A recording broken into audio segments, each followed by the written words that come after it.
ప్రభుత్వాన్ని ఇరుకున పెట్టే దిశగా విపక్ష వైసీపీకి మంచి ఆయుధమే దొరికింది. అనకాపల్లి జిల్లా యలమంచిలి నియోజకవర్గం రాంబిల్లిలో ఫణిగిరిగా పేరుగాంచిన పంచదార్ల పుణ్యక్షేత్రం ఉనికికి గ్రావెల్ తవ్వకాలు ముప్పుగా పరిణమించిన వేళ వైసీపీ నేతలంతా ఆ అంశాన్ని తమ నెత్తికెత్తుకుని ఉద్యమాన్ని ప్రారంభించారు. క్షేత్ర పరిశీలన చేసి అనేక ఆరోపణలు గుప్పించారు.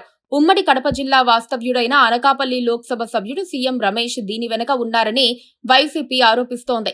ఆయనకు చెందిన రుత్విక్ ప్రాజెక్ట్స్ తో పాటు రమేష్ కు సన్నిహితుడైన మరో రాయలసీమ వ్యాపారి పంచదార్లలో మైనింగ్ చేస్తున్నారన్నది వైసీపీ వారి ప్రధాన ఆరోపణ.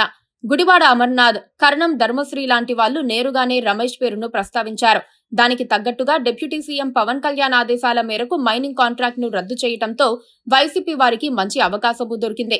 జనసేన చాలా ఆలస్యంగా మేల్కొని ఇప్పుడు ఎదురుదాడులు ప్రారంభించింది. పంచదార్ల పుణ్యక్షేత్రం సమీపంలో ఇటీవల గ్రావెల్ తవ్వకాలు ప్రారంభించారు. ఫణిగిరి పర్వతంపై నిబంధనలకు విరుద్ధంగా భారీ యంత్రాలతో తవ్వకాలు చేపట్టడంతో పెద్ద పెద్ద గోతులు ఏర్పడ్డాయి. దీంతో పంచదారలు తమ ఉనికిని కోల్పోవాల్సి వస్తోంది. పంచదార్ల పుణ్యక్షేత్రానికి వెళ్లే జలాలు ప్రస్తుతం ఆ గోతుల్లో చేరుతున్నాయని స్థానికులు ఆరోపిస్తున్నారు. ఆలయానికి వచ్చే ప్రధాన జలధార క్రమంగా తగ్గిపోతోంది. రంగు కూడా మారిపోయింది. పరిస్థితి ఇలాగే కొనసాగితే ధారలు పూర్తిగా ఎండిపోయే ప్రమాదముంది.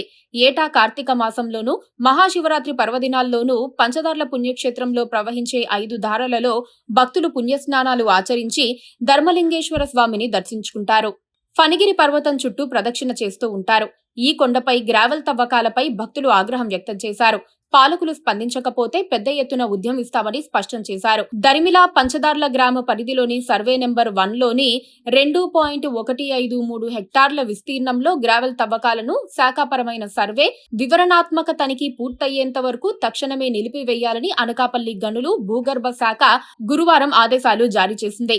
దీనిపై డిప్యూటీ సీఎం పవన్ స్వయంగా ఆదేశాలివ్వటం విశేషం. ఫణిగిరి పర్వతానికి చారిత్రక, పౌరాణిక నేపథ్యం ఉంది. పంచపాండవులు తమ వనవాసం సమయంలో అక్కడ నివసించారని చెబుతారు. ధర్మరాజు స్వయంగా అక్కడ శివలింగాన్ని స్థాపించారట. అయితే పంచగిరిపై దశాబ్దాలుగా మైనింగ్ జరుగుతోందని వార్తలొస్తున్నాయి. గతంలో వైసీపీ ఎమ్మెల్యే కన్నబాబురాజు కూడా గ్రావెల్ తవ్వుకున్నారన్నది జనసేన ప్రస్తుత ఎమ్మెల్యే సుందరపు విజయ్ కుమార్ ప్రధాన ఆరోపణగా ఉంది. ఇప్పుడు వైసీపీ నేతలు నానాయాగి చేస్తూ ఉంటే కన్నబాబురాజు ఎక్కడా కనిపించటం లేదు. కాకపోతే తప్పు మొత్తం బీజేపీ ఎంపీ సీఎం రమేష్ మీదకు పోతుందని కూటమి నేతలు భయపడ్డారు. గతంలో ఉత్తరాఖండ రాష్ట్రంలోని జోషిమఠ్ పట్టణం కృంగిపోవటం వెనుక సీఎం రమేష్ ప్రాజెక్టులు ఉన్నాయని అనేక జాతీయ మీడియాల్లో కథనాలొచ్చాయి. ఇప్పుడు ఫణిగిరి పర్వతంపై మైనింగ్ గురించి సీఎం రమేష్ సంస్థ ఎలాంటి సమాధానం ఇస్తుందో చూడాలి.